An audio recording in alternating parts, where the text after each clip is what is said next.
ఇక జగన్ గారి సంగతి చూసుకుందాం. మీ పాపాలు ఒకటి అలా కాదు, చిట్ట ఇంత ఉంది, ఇంత అంతా ఇంత కాదు.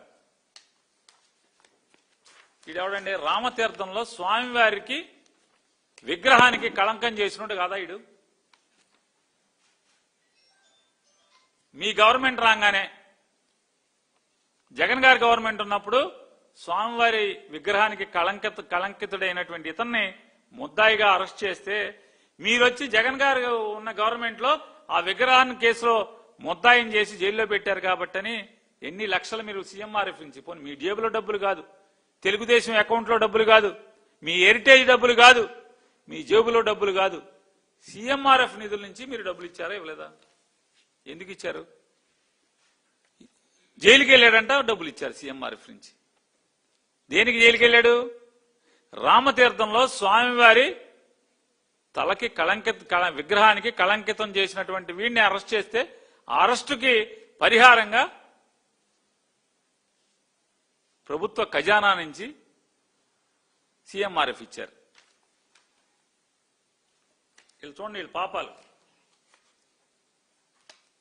జగన్మోహన్ రెడ్డి గారు పెంటపాడులో, తాడేపల్లిగూడెం ప్రాంతంలో పెంటపాడులో ఆలయంలో రథం దహనమైంది,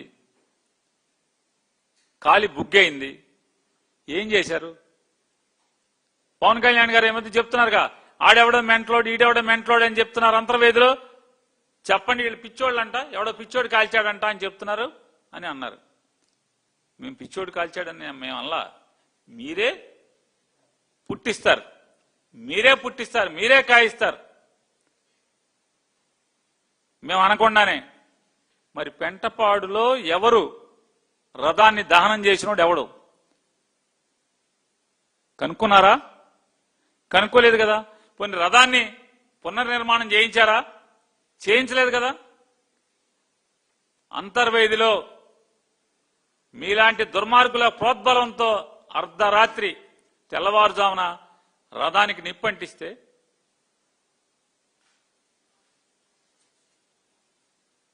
ఎన్నాళ్ళు చేయించాం? సుమారుగా 123 రోజుల్లో. అంటే మళ్ళీ రథసప్తమి రోజుకి దహనం అయితే మళ్ళీ రథసప్తమి వచ్చేప్పటికి మేము పునర్నిర్మాణం చేయించాం ₹1 కోటి పెట్టి. రామతీర్థంలో రాముడి వారి ఆలయానికి దాని ట్రస్టీ ఎవరు? రామతీర్థం ట్రస్టీ ఎవరు? ఆ గుడి ఎలా ఉండేది? శిథిలావస్థలో ఉండేది. ట్రస్టీ ఏనాడు పట్టించుకోలేదు, గుడికి కాపలా పెట్టించలేదు, గుడిలో ఏం జరుగుతుందో ఏనాడు కన్నెత్తి చూడలేదు, దర్శనానికి కూడా వెళ్ళలేదు ఏ రోజు. రాముడు గారి కళ్యాణానికి ఎప్పుడన్నా ఆ ట్రస్టీ గారు ఎప్పుడన్నా వస్త్రాలు తీసుకెళ్లారా? ఏ రోజన్నా? ఇవాళ ₹3 కోట్ల జగన్మోహన్ రెడ్డి గారు దాదాపుగా 5 నుంచి 7 మాసాల్లో రాతి కట్టడంతో ఆలయ నిర్మాణం. అంటే 1000 సంవత్సరాలైనా కూడా రామతీర్థం స్వామివారి రాముల వారి ఆలయం అలాగే ఉంటుంది. 1000 సంవత్సరాలైనా సరే రాతి నిర్మాణం ₹3 కోట్ల నిర్మాణం చేసి వెంటనే స్వామివారి విగ్రహ ప్రతిష్ఠ చేయడం జరిగింది. అంతర్వేదిలో 123 రోజుల్లో రథాన్ని మళ్లీ పునర్నిర్మాణం చేసి స్వామివారికి రథసప్తమి రోజు రథం ఊరేగింపు నాటికి అప్పచెప్పడం జరిగింది. ఏ ఒక్క రోజన్నా మీ జన్మలో, మీ రాజకీయ జన్మలో, మీ జీవితంలో ఒక్కరోజన్నా జగన్మోహన్ రెడ్డి గారి లాగా ఒక్క కార్యక్రమం చేశారా? మీరు బెజవాడలో కూల్చినటువంటి అన్ని ఆలయాలు జేసీబీలతో ప్రొక్లైన్లతో కూలదయించినటువంటి ప్రతి ఆలయాన్ని జగన్మోహన్ రెడ్డి గారు నిర్మాణం చేయించాడు.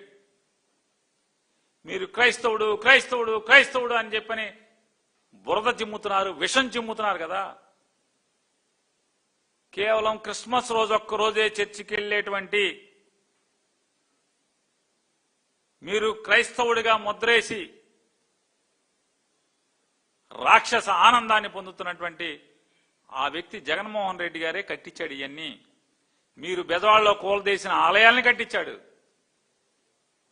ఎవడో ఒక ఎదవ దుర్మార్గుడు జగన్మోహన్ రెడ్డి గారికి మతం అనే దాన్ని అంటిద్దామని రథాన్ని దహనం చేస్తే అంతర్వేదిలో రథాన్ని నిర్మాణం చేయించాడు.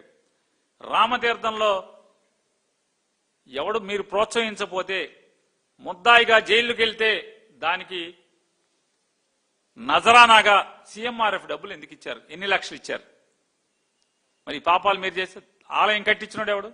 అదొకటే కాదు ఈ రాష్ట్రంలో ఎన్ని వందల కోట్ల రూపాయలతో ఆలయం నిర్మాణం చేశారు.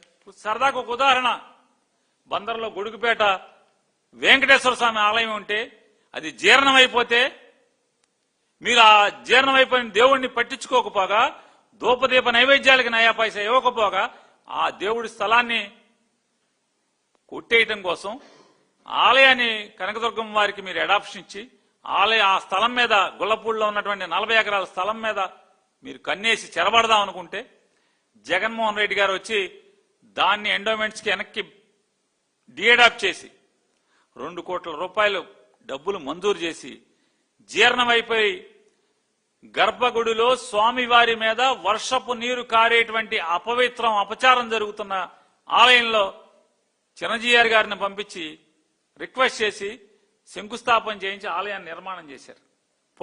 పునర్నిర్మాణం జరిగింది. ఇట్లాంటి అనేక ఆలయాలు ఇవాళ శ్రీవాణి గురించి చంద్రబాబు నాయుడుకు పవన్ కళ్యాణ్ గారు సిగ్గు ఎగ్గు లేకుండా, దేవుడు అనేటువంటి పాపభీతి లేకుండా శ్రీవాణి ట్రస్ట్ డబ్బులు 500 దేవుడికి జమ చేస్తున్నారు, మిగతా డబ్బులు వెయ్యని చెప్పని పచ్చిగా పవన్ కళ్యాణ్ గారు మాట్లాడారు. ఇవాళ ఉన్నటువంటి టీటీడీ చైర్మన్ గారు ప్రమాణ స్వీకారం చేయకముందే శ్రీవాణి ట్రస్టుని రద్దు చేస్తాను, ఇది అవినీతికరమైన ట్రస్ట్ అని చెప్పారు. శ్రీవాణి పేరుతో దోచుకుంటున్నారని చెప్పి నారా చంద్రబాబు నాయుడు గారు మాట్లాడారు. నేను అడుగుతున్నా, 2 ఏళ్లు అయింది కదా, శ్రీవాణి ట్రస్టును ఎందుకు కొనసాగిస్తున్నారు మీరు? పవన్ కళ్యాణ్ గారు మీరు సిగ్గు ఎగ్గు లేకుండా శ్రీవాణి ట్రస్టులకు వచ్చేటువంటి 500 రూపాయలు మాత్రమే దేవుడికి జమ చేసి, దేవదేవుడికి జమ చేసి 10,000 రూపాయలు కొట్టేస్తున్నారు ఇల్లు అని చెప్పి మీరు మాట్లాడారు పాలకవర్గాన్ని. ఎందుకు మీరు బయటికి తీయలేకపోతున్నారు? ఎందుకు బొక్కలు వేయించలేకపోతున్నారు? 10,000 రూపాయలు శ్రీవాణి ట్రస్ట్ లో కొట్టేసిన వాళ్ళని, ఆ ట్రస్ట్ను ఎందుకు మీరు కొనసాగిస్తున్నారు? అంటే మీరు కూడా దుబ్బేస్తున్నారా? నిందలేశారు కదా, అవినీతి బురద జిమ్మారు కదా, ఏమైంది? శ్రీవాణి ట్రస్ట్ని ఎందుకు మీరు ముయ్యటం లేదు? ఎందుకు ముయ్యట్లా? శ్రీవాణి ట్రస్ట్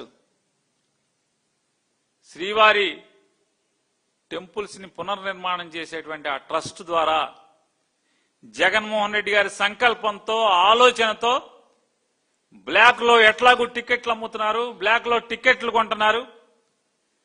నారా చంద్రబాబు నాయుడు గారు, నేను మిమ్మల్ని ఛాలెంజ్ చేస్తున్నా, మీకు నిజంగా నిజాయితీ ఉంటే గనక, శ్రీ వెంకటేశ్వర స్వామి మీద మీకు భక్తే ఉంటే గనక, ఇవాళ కొండ మీద జరిగేటువంటి అవినీతి అపచారాల్ని మీరు చూడరా?